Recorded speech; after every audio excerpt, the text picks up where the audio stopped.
orang Islam di Indonesia kalau bulan Maulid peringatan Maulid Nabi, kalau bulan Muharram ya Hijriyah, kalau bulan Rajab peringatan Rajabiyah, nanti kalau bulan Syaban Khataman, kalau Ramadan Nuzulul Quran, nah, kalau Syawal halal bi halal. Kita selalu begitu muter sepanjang tahun, nggak ada berhentinya. Peringatan selalu ada. Makanya alhamdulillah orang Indonesia itu mudah ingat karena banyaknya peringatan, mudah ingat dan mudah diingatkan karena seringnya peringatan. Dan itu hanya ada di Indonesia. Di Arab nggak ketemu kayak gitu. Di negara-negara Arab yang lain ya nggak ketemu. Bahkan di tetangga dekat kita di Malaysia nggak ketemu. Cuman kita aja yang paling rajin. Yang paling rajin peringatan itu kan kita. Sampai nggak ada hentinya. Yang capek kiainya. Saya ini barusan pulang dari Kalteng. Dari Kalteng, Kalbar, berapa tempat itu 3 hari.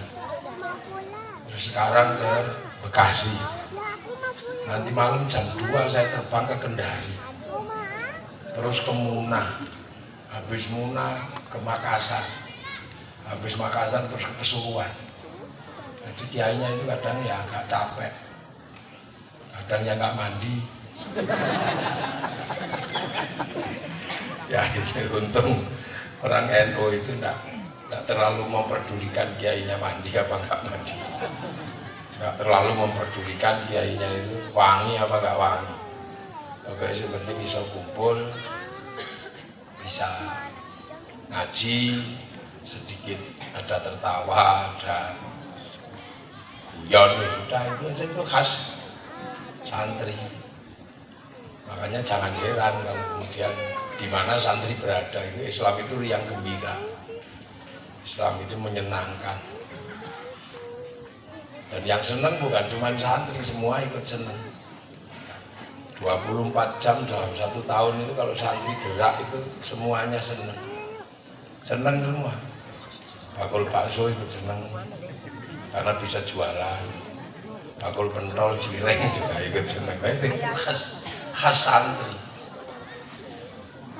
Ada apa aja senang. Ada orang hidup ya senang, ada orang mati ya senang, kumpul-kumpul. Pokoknya itu khas santri di Indonesia. Sehingga ada sesuatu yang sangat luar biasa.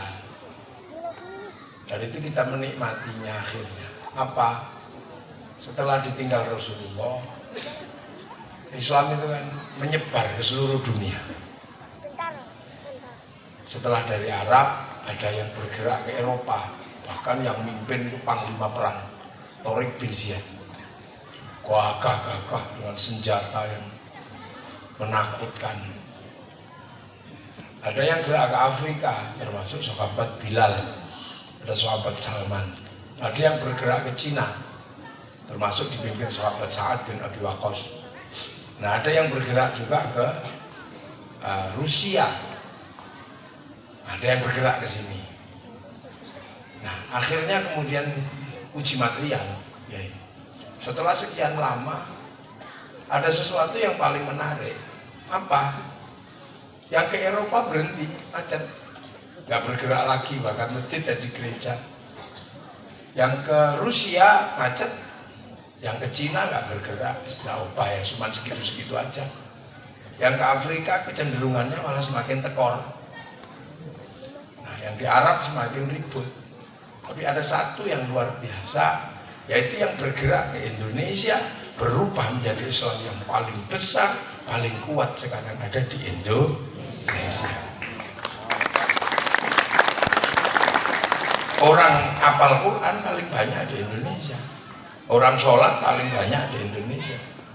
Orang punya masjid paling banyak di Indonesia. Maka mohon jangan terlalu pesimis jadi orang Islam di Indonesia. Dikit-dikit Islam kita tertindas. Janganlah, kita paling besar. Yang optimis.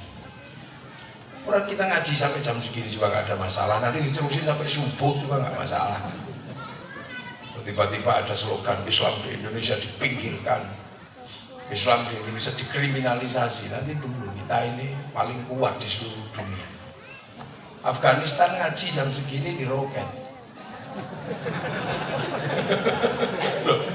Ini loh, Islam jadi jauh sih loh.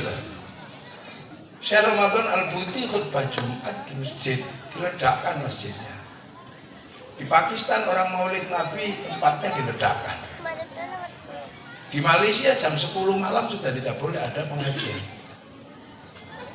Coba. Di Afghanistan hanya persoalan jenggot ribut nggak ada habisnya. Taliban. Jadi kaum muslimin di seluruh dunia ini hari ini yang paling menikmati kehidupan sebagai orang Islam dengan riang gembira itu ada di Indonesia. Ya ini kita ini lah. Makanya nikmati, jangan usil kita. Kita nikmati bahwa kita ini menjadi orang Islam di Indonesia yang alhamdulillah ditunggui para ulama, ditunggui para kiai. Itu jauh udah seneng di Indonesia, itu udah syukur ya. Ditungguin kuburan aja udah seneng orang Indonesia. Udah mau loh, hantunya langsung keluar. Iya kan? Orang Indonesia itu ditunggui makam para wali itu udah seneng luar biasa. Udah menghasilkan ziarah bis-bisan ke sana. Kita ini ditunggui bajunya tinggalannya Nabi, tinggalannya Sunan Kalijaga. Baju Ontokusumo udah seneng. Tinggali tongkat, udah seneng kita. Bahkan ditinggali petilasan aja kita udah seneng. Udah mau kumpul. Alhamdulillah kita juga ditungguin oleh para ulama, al-ulama warasatul anbiya. Kita udah seneng tungguin para ulama, tungguin para habaib. Kita seneng sudah semua ini besok. Nah sekarang ada yang nggak terlalu pede ditungguin para ulama, nggak pede. Dia lebih memilih kayak pengen ditungguin Kanjeng Nabi gitu. Jadi nggak pede kalau nggak ditungguin Nabi. Zaman Nabi nggak ada ini nggak ada ini zaman Nabi. Ini nggak ada ini zaman Nabi. Ya karena kamu juga nggak ada di zaman Nabi. Nah makanya peringatan Maulid Nabi itu penting. Pentingnya luar biasa. Untuk mengingat bahwa Nabi itu lahirnya tidak di Bekasi. Nabi itu lahirnya di Makkah sana, makanya namanya Muhammad. Kalau mungkin lahir di sini bisa namanya Joni, bisa. Tapi karena Nabi Muhammad ini orang Makkah, orang Arab, makanya namanya Muhammad. Dan orang-orang yang hidup bersama Nabi namanya juga khas Timur Tengah. Abu Bakar, Umar, Utsman, Ali. Itu sahabat yang percaya. Lah yang musuh ya Abu Jahal, Abu Lahab. Nggak ada sahabat namanya Paimin itu yang nggak ketemu. Nah ini mengingatkan kita bahwa Rasulullah itu lahirnya di Makkah. Lahirnya di Makkah, bukan di Bekasi. Artinya ada jarak 9 jam naik pesawat. Ada jarak yang kalau kita renang di sungai, di kali mungkin nggak ketemu. Kentir butuh kanti. Artinya kalau Rasulullah hidup di sana tahun 600, kita ini tahun 2022, manusia umurnya paling 100. Itu pun udah pilih-pilih rata-rata 60 lah, kayak rata-rata.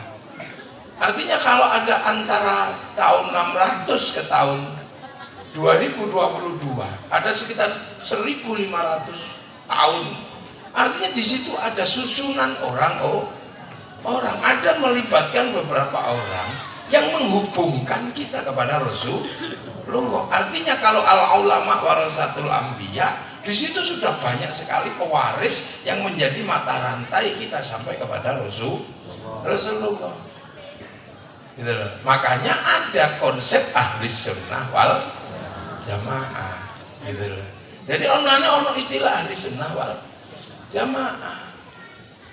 Jadi ada orang yang beruntung ketemu langsung Nabi. Nah itu namanya sahabat.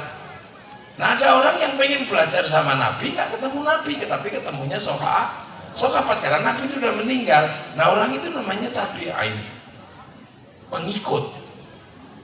Kemudian ada orang pengen belajar sama Nabi, nggak ketemu sahabat, ketemunya tapi orang itu disebut tabi'in, pengikutnya pengikut. Nah ada lagi yang generasi pengen belajar Nabi nggak ketemu, sahabat nggak ketemu, tabi'in nggak ketemu, ketemunya tabi'in. Nah itu namanya tabi'in, pengikutnya pengikut. Nah kalau sampean namanya apa? Muridnya Kiai Yadin namanya apa? Lah itu tabi'ut. Aku aja.